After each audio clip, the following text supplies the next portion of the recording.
It's Milky Way Wednesday. Welcome in, everybody. And unlike normal Milky Way Wednesdays, you are all here, but I am not. It is Wednesday right now that I'm recording this. I'm putting together the last part of part two. If you remember back in March, we had part one of the Planet Photographers app. So Planet for Photographers or Planet Pro, that app, we were talking about it with Steve Sagnotti and Kirk Kai. And tonight we're going to do part two of that where Kirk shows how he created this image. Oh, yeah. Yeah, you're going to want to see how Steve and Kirk planned out how to get there to capture this image and celebrate that Neowise comet right over Mount Hood. And I'm even going to show you a time-lapse, albeit a stripped from Facebook, very low-res version of the time-lapse from Steve Sagnotti showing how things went that night. So thanks for joining me tonight. Sorry that I am not here tonight with you live where I can mess around with you and say, hey, Laurencio, how do I pronounce Laurencio? Oh, Laurencio. Good, perfect, okay. And then say, hey, Rhonda, hey, Kathy. I'm not saying the normal hey, Teresa's tonight.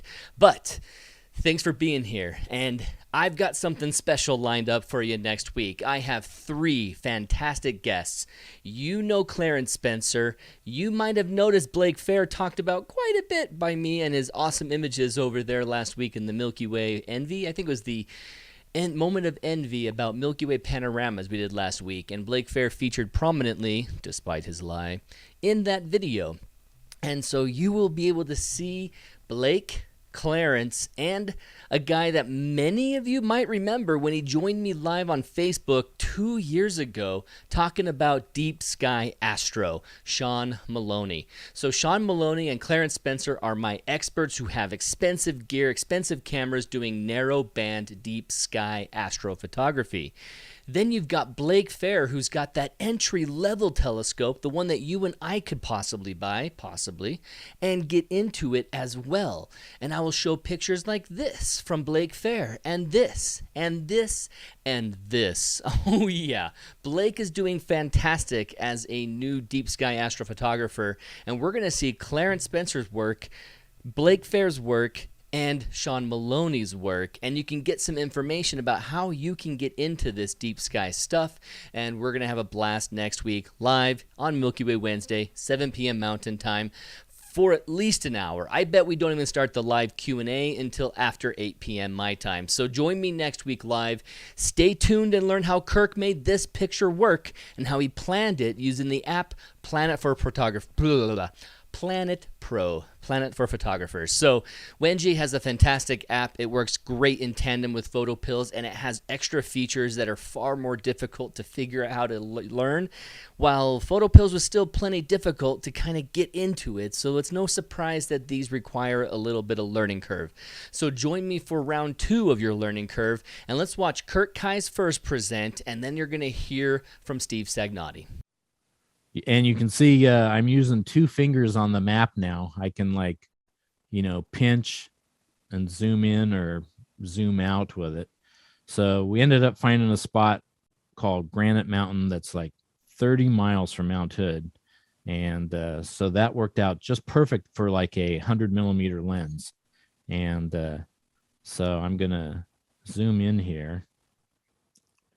And I did find a YouTube of some guy driving his Jeep Wrangler through here on a cloudy, snowy day, but he actually stopped. There's like this little gravel area that's right here on the inside of the corner that's kind of a little hillside.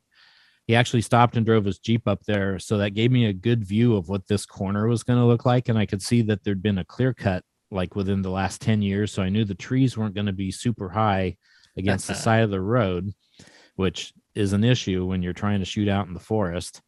And so I'm going to tap the plus button over here.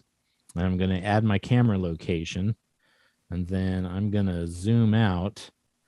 And I'm going to go over to top of Mount Hood. And I'm going to center that under the circle, the little target. And I'm going to put a scene location for Mount Hood there. and you can see that little triangle is the viewfinder for when we went and told the Planet Pro that our lens was going to be or that our camera was going to be a full frame. It's now taken that 24 millimeter lens up here and adjusted how wide the angle of view is. And I think Planet or PhotoPills does that also, right? Doesn't it figure angles for viewfinders or? Well, it's not for a viewfinder. Basically, it has a pin-to-pin geodetic info tool where you Okay. can then see where your location is at this elevation on the terrain, and the thing between you and the moon, between you and the sun, or between you and the Milky Way core has this much elevation, and it might block or obscure your view, but that's it. Yeah. It's not as powerful. Right. On the photo tools, you can get Latin long, and it'll also show you the elevation change. Right.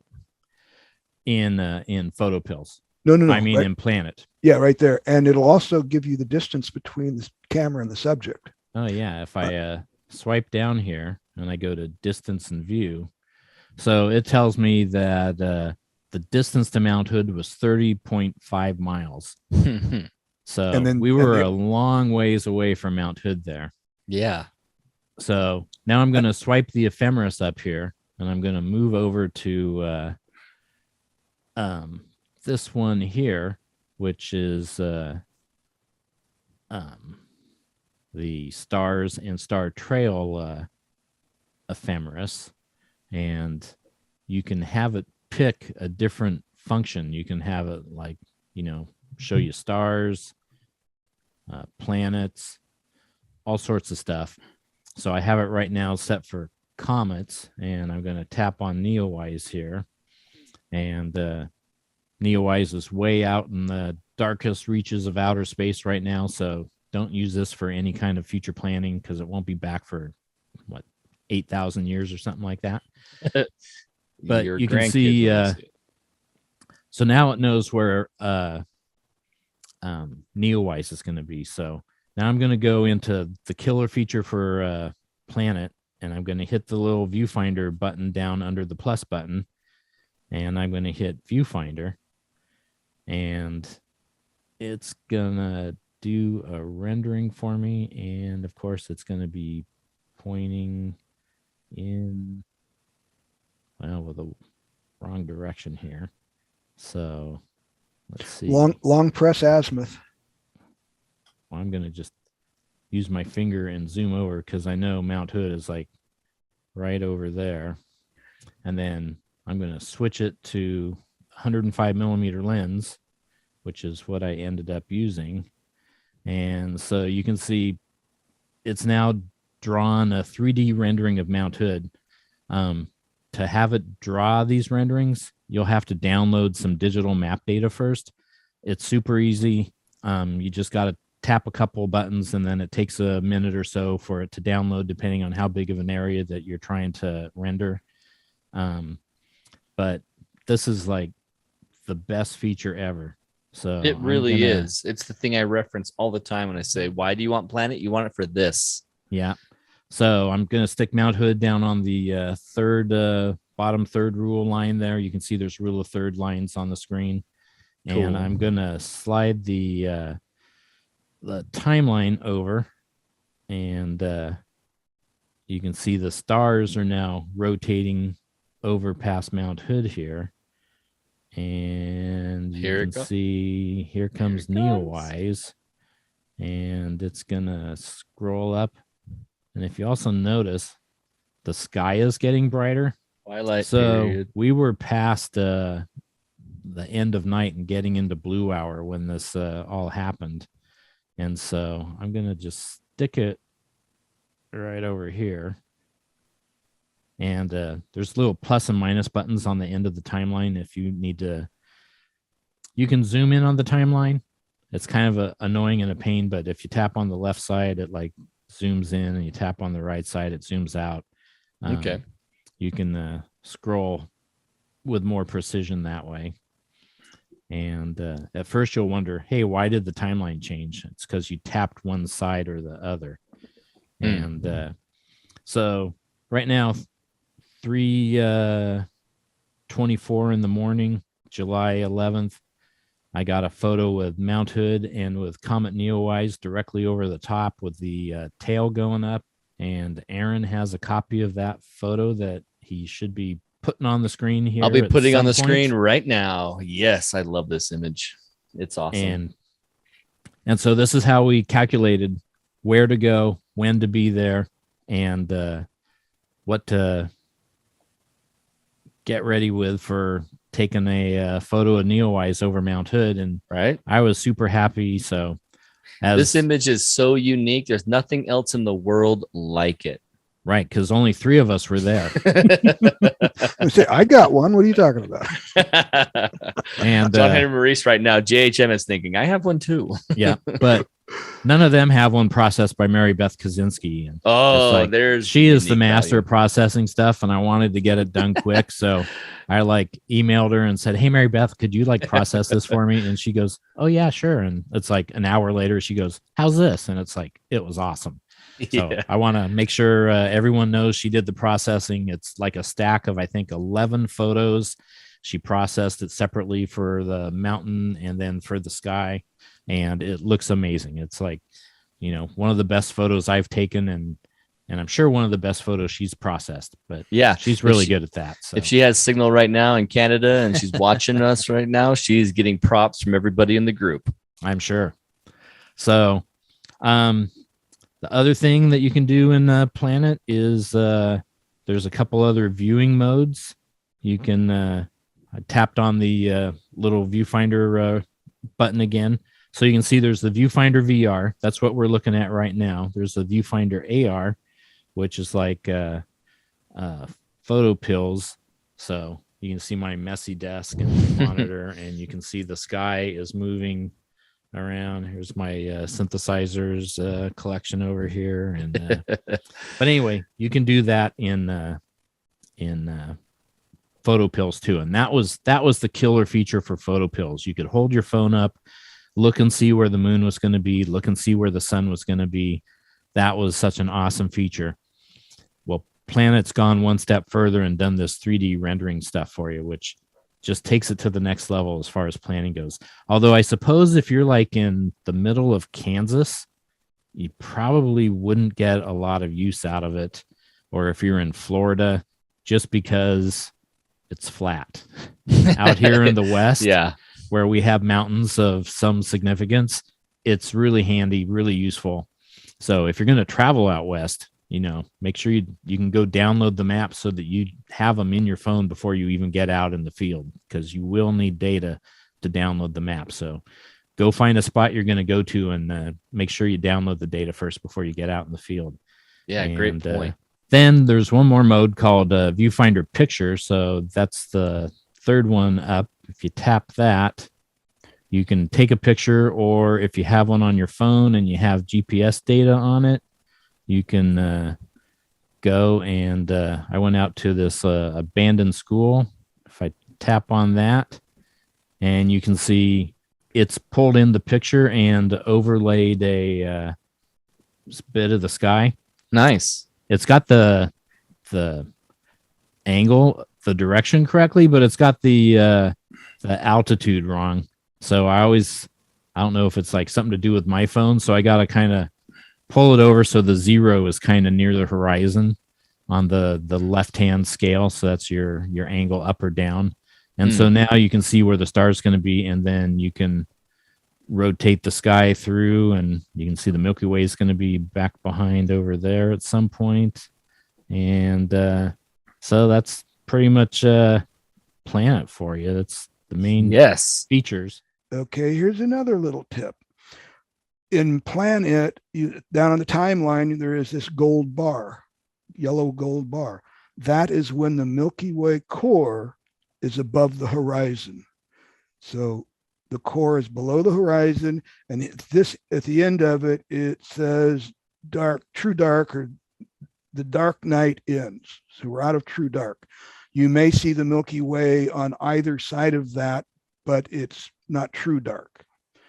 The other thing to point out, down at the bottom, you can see a blue line.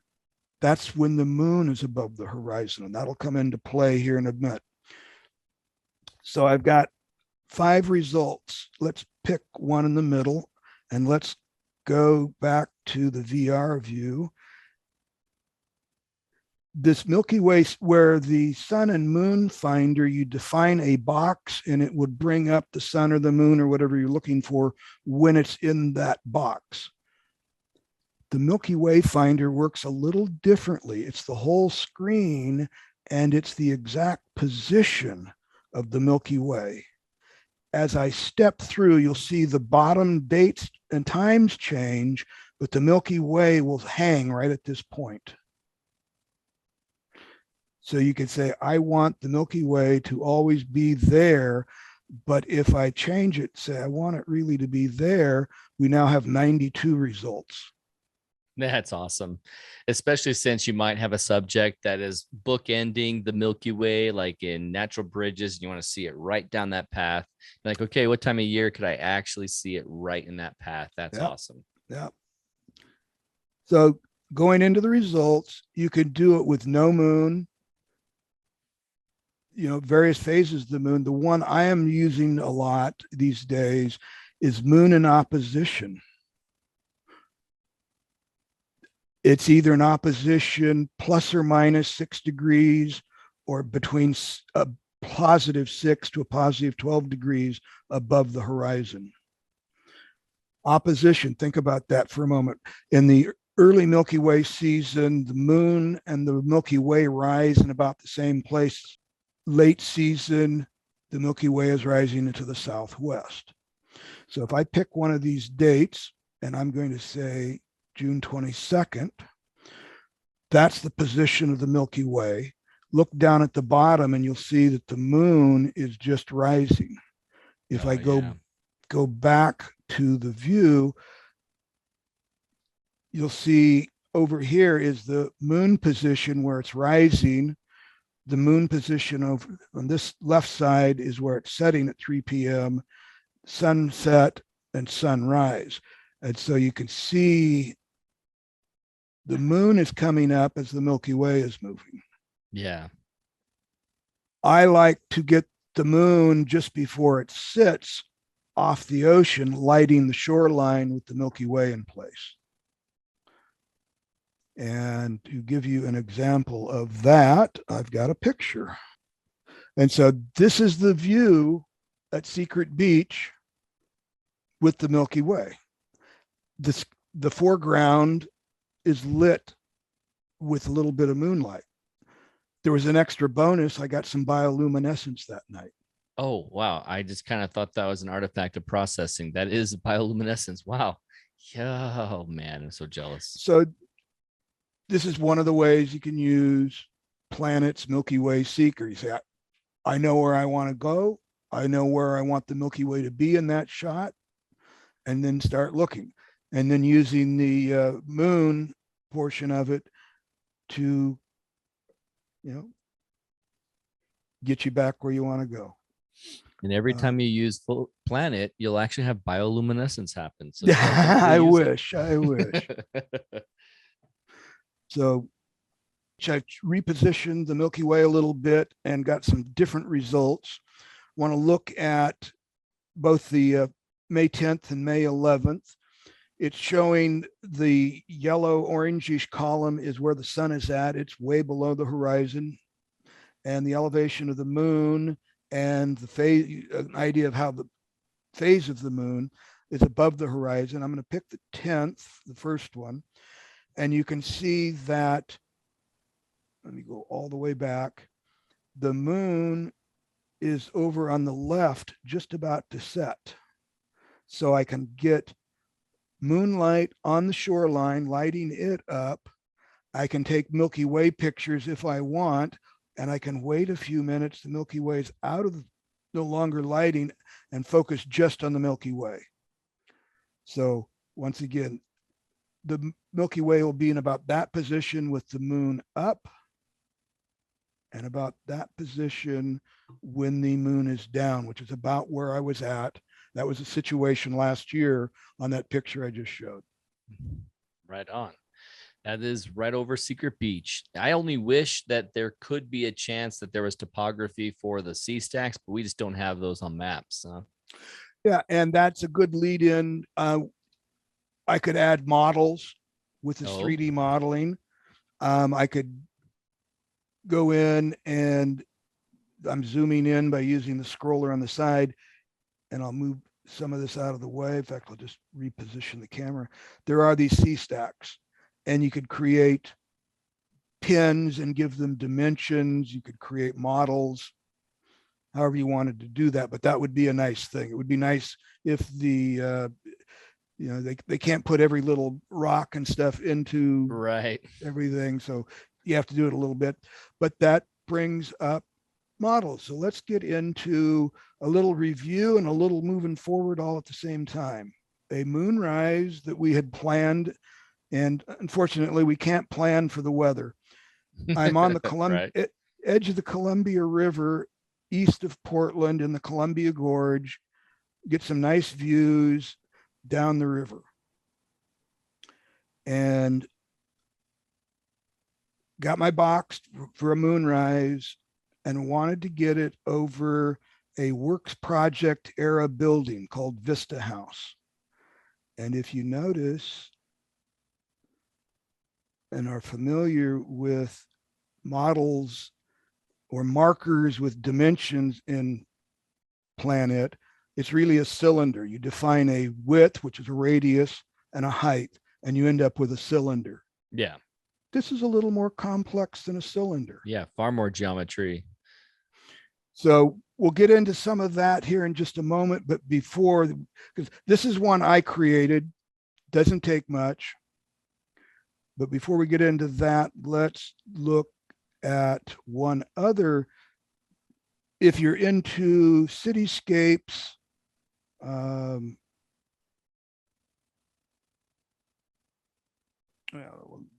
not do that. We'll go to a marker because I don't think I made a plan for it. Not add a marker. Go to the list of markers.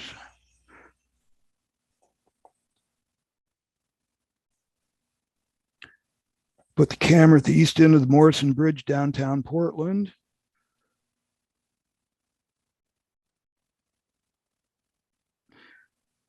If you're into cityscapes or alignments with moon, Milky Way, sunrises, sunset type of stuff.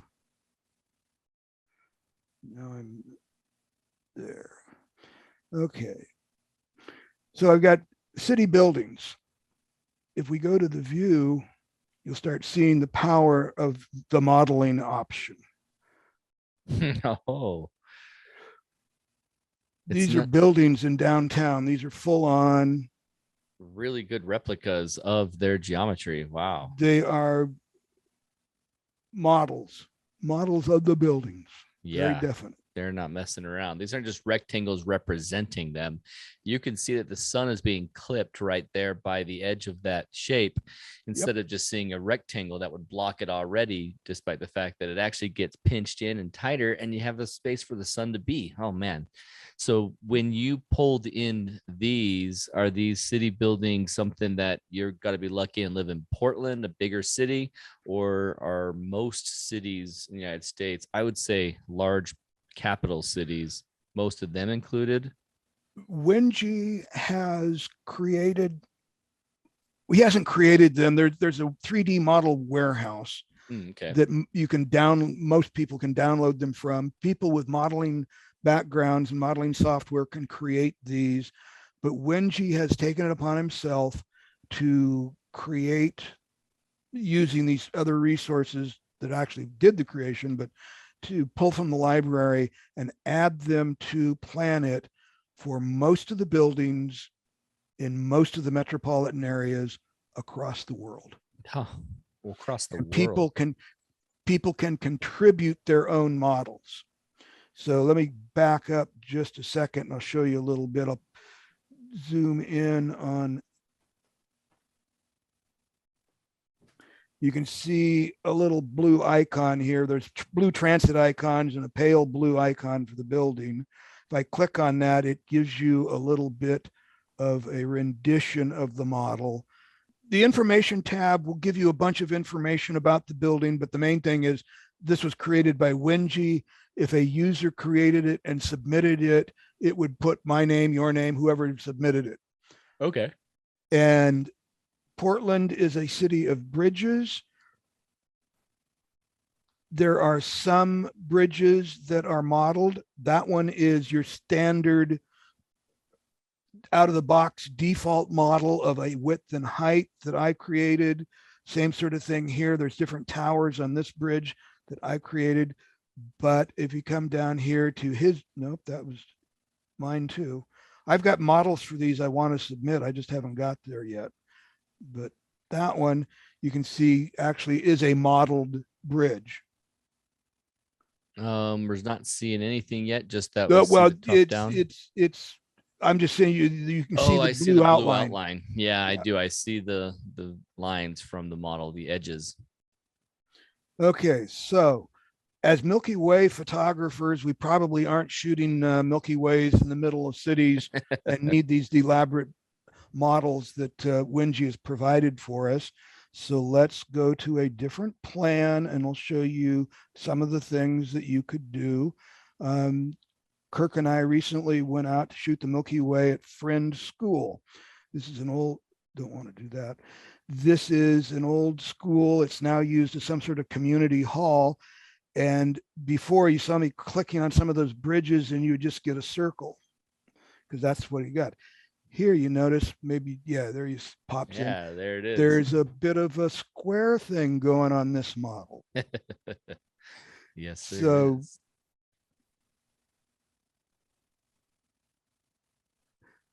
There's a user created model.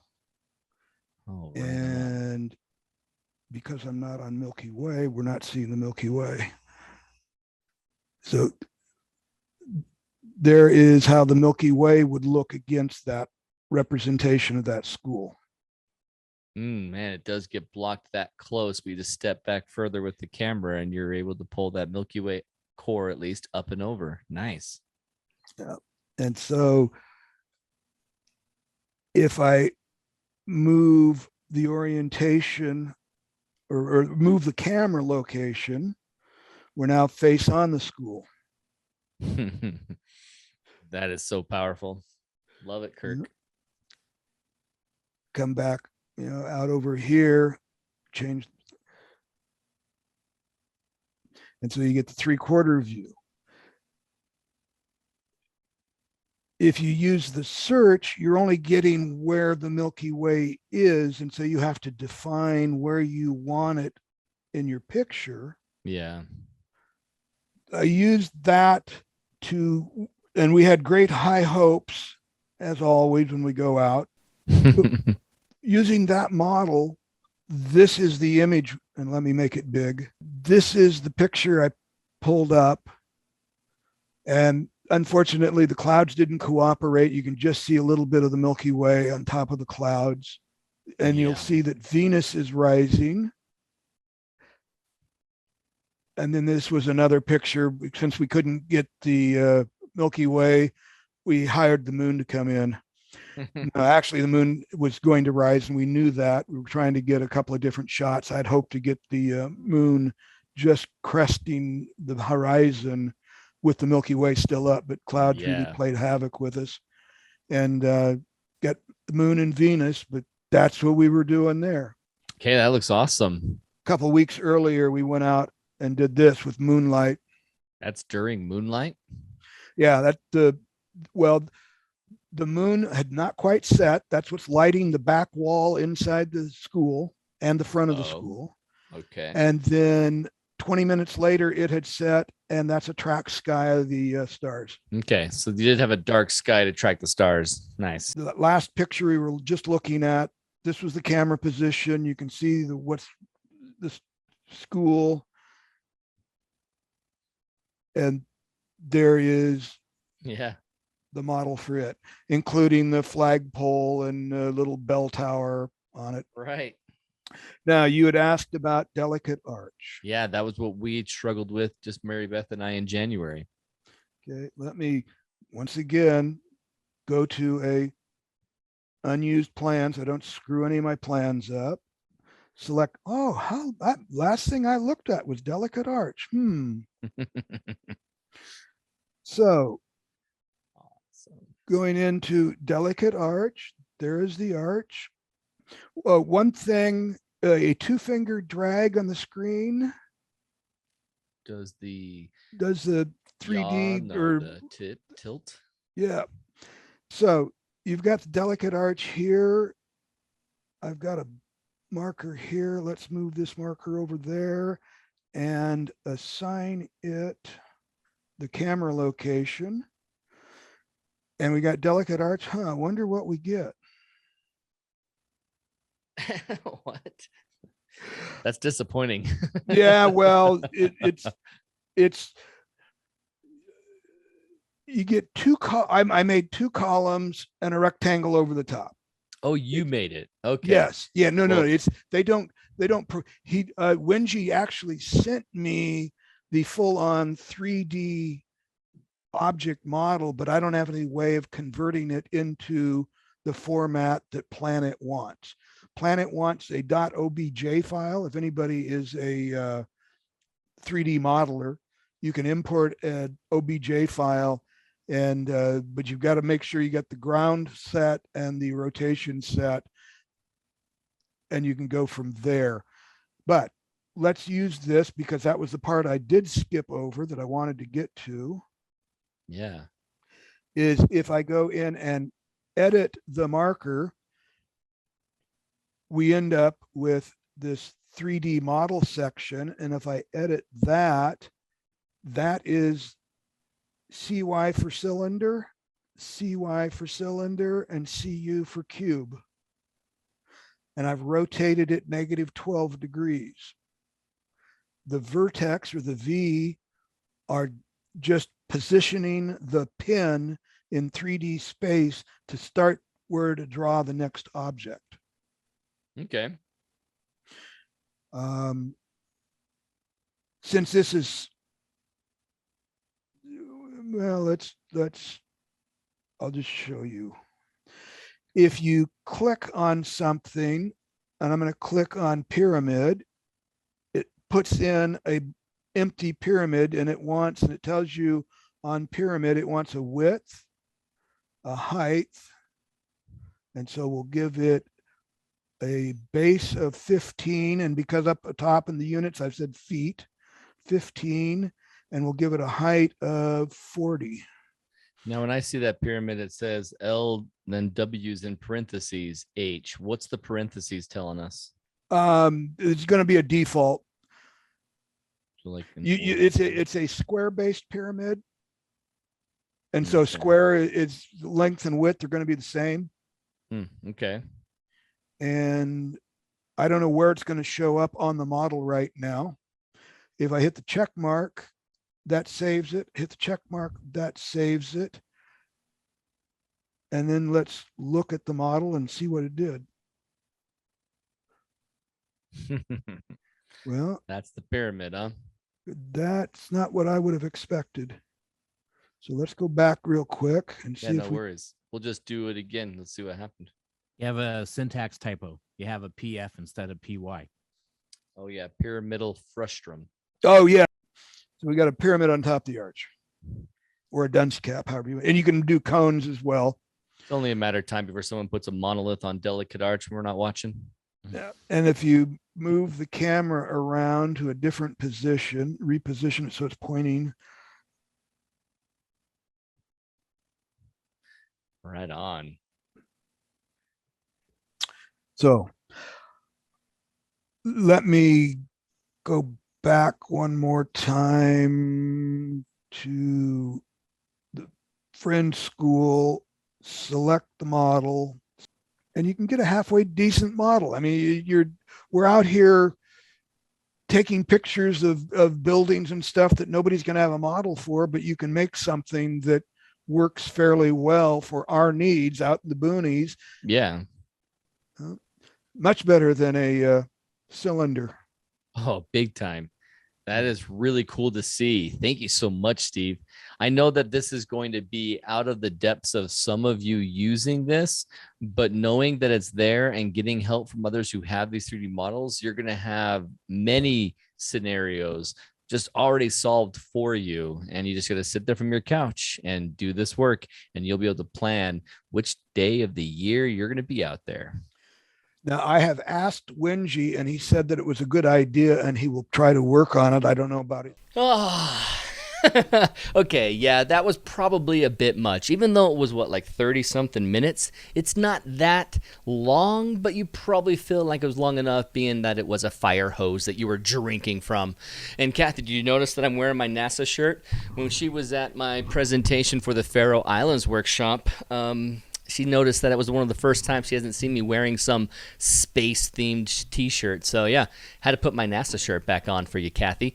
Okay, so for those of you who are chatting in the audience and are still here with me, reminder that yes, next week, Deep Sky Astro Milky Way Wednesday Roundtable. We got Clarence Spencer, Sean Maloney, and Blake Fair all talking about their perspectives of how to get into this art, how to capture it well, and how to post-processing it is going to be mentioned, talked about, maybe some specifics about like the Hubble colors that you have to plan for, the color palette. But you're going to get nothing when it comes to how to do it. So don't expect that. Just expect a chance to ask some of those questions that you have. Maybe what gear is best to start with. Ask what they did in specific images as we share them. So join me next week live right here on YouTube for another Milky Way Wednesday, but this one with me included, live at 7 p.m. Mountain Time. Thank you everybody for joining me. Next week we will be doing another Moment of Envy with your images featured, as I challenge you to get a panorama.